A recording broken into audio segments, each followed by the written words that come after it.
Hello friends! If you're new, welcome to my channel. If you're a fan or a subscriber, welcome back. I really appreciate your patronage. You are who I do my channel for. Today I'm talking about more history on the book of Daniel. Not much else I need to say, so let's get on with the video. I have left a link in the description to a video on Digital Hammurabi's channel that addresses the question of when Daniel was written.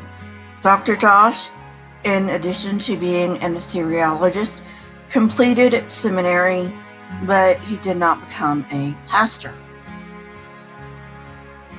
Experts recognize that Nebuchadnezzar's 7-year absence, written about in Daniel 4, is actually a fictionalized version of a real 10-year absence from Babylon by Nabonidus when Nabonidus lived in Tama in Arabia.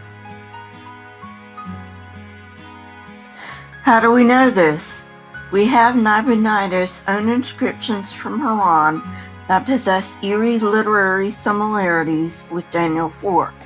In addition, archaeologists discovered a fragmentary document at Qumran called the Prayer of Nabonidus, which independently tells similar stories about Nabonidus.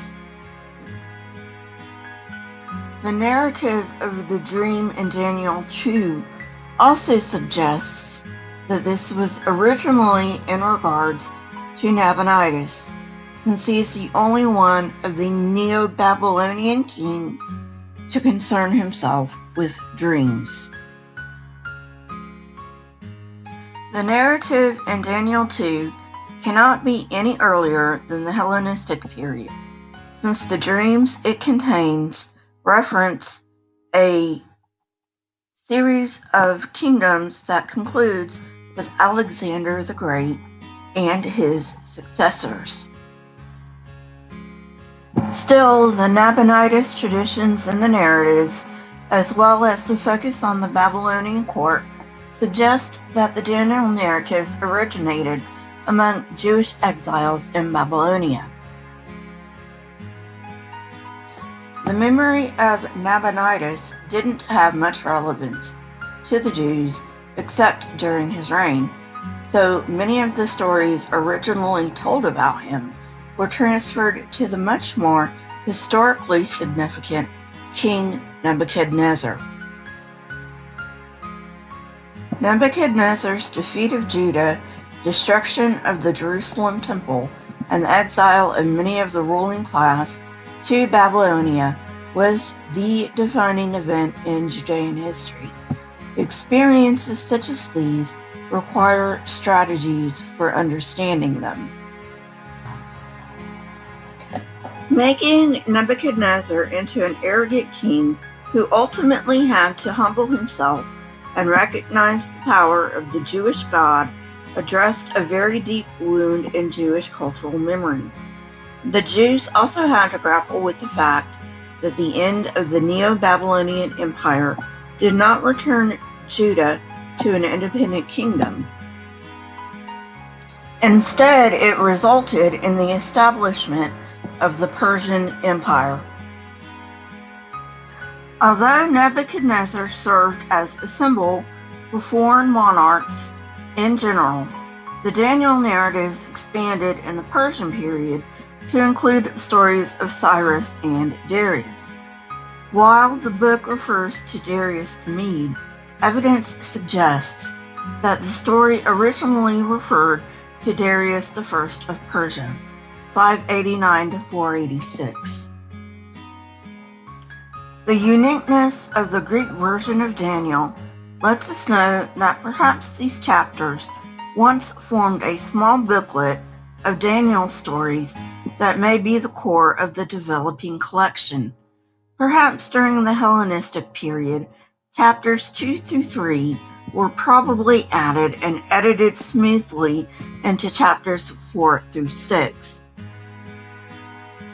An introductory chapter was then added to explain how Daniel and his friends came to be in the Babylonian court. The collection concludes with Darius praising the Jewish God. Thus, we have good reason to think that at one time, Daniel 1 through 6 formed an intentionally edited collection of stories.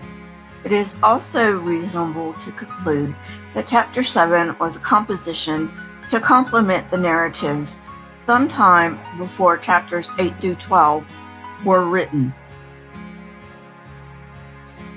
How do we come to this conclusion? First, chapter 7 was written in Aramaic as opposed to Hebrew. It also had different concerns in that it envisioned the establishment of God's kingdom on earth. Chapters 8 through 12 concern themselves with the temple, its sacrifices, and the fates of the wise. That's it for today. Thanks for joining me. If you like this kind of content, hit the like button, press the subscribe button, and if you would like to know when I come out with new content, hit the bell next to the subscribe button. If notifications are not working, I usually have something out every day. My Twitter, Discord, email, and PayPal links are in the description, along with the source that I used for this episode. Question everything and never be afraid. Here are a few videos from my library. If you have not watched them yet, go ahead and watch them and tell me what you think. Until next time, friends, goodbye.